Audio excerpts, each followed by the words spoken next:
এক পাগলে বলছে, আমার আল্লাহ যদি খুশি হয়ে আমাকে জাহান্নাম দেয় আলহামদুলিল্লাহ। এবার শিক্ষিত সমাজ যারা আমাদের মতো কিছু আছে না, বেশি পণ্ডিত, এবার যাই বলতেছে সবাই চাই জান্নাতে যাইতে, এই পাগলে চাই জাহান্নামে যাইতে। কত বড় গাদা। পাগলে মুস্কি হেসে বলে যায়, হ্যাঁ ঠিকই বলছেন, আপনাদের মতো সুস্থ আমি হতে চাই না, এই পাগলেই থাকতে চাই। এবার তাদের একটু টনক লটলো, কয় কেন? সবাই চাই জান্নাত, তুমি চাচ্ছ জাহান্নাম। বলে যে ভাইয়ারা, আপনারা মনে হয় আমার কথাটা খেয়াল করেন নাই, আমি বলেছি আমার রব যদি খুশি হয়ে, আমার রব যদি খুশি হয়ে আমাকে জাহান্নাম দেয় আমি সেটাও নিতে রাজি। বলে যে এখনো বুঝলাম না।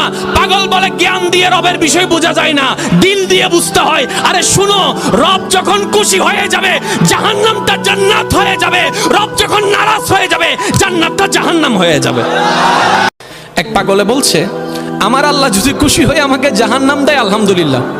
এবার শিক্ষিত সমাজ যারা আমাদের মতো কিছু আছে না, বেশি পণ্ডিত, এবার যাই বলতেছে সবাই চাই জান্নাতে যাইতে, এই পাগলে চাই জাহান্নামে যাইতে। কত বড় গাদা। পাগলে মুস্কি হেসে বলে যায়, হ্যাঁ ঠিকই বলছেন, আপনাদের মতো সুস্থ আমি হতে চাই না, এই পাগলেই থাকতে চাই। এবার তাদের একটু টনক লটলো, কয় কেন? সবাই চাই জান্নাত, তুমি চাচ্ছ জাহান্নাম। বলে যে ভাইয়ারা, আপনারা মনে হয় আমার কথাটা খেয়াল করেন নাই, আমি বলেছি আমার রব যদি খুশি হয়ে,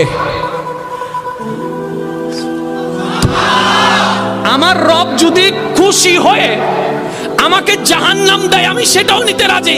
বলে যে এখনো বুঝলাম না।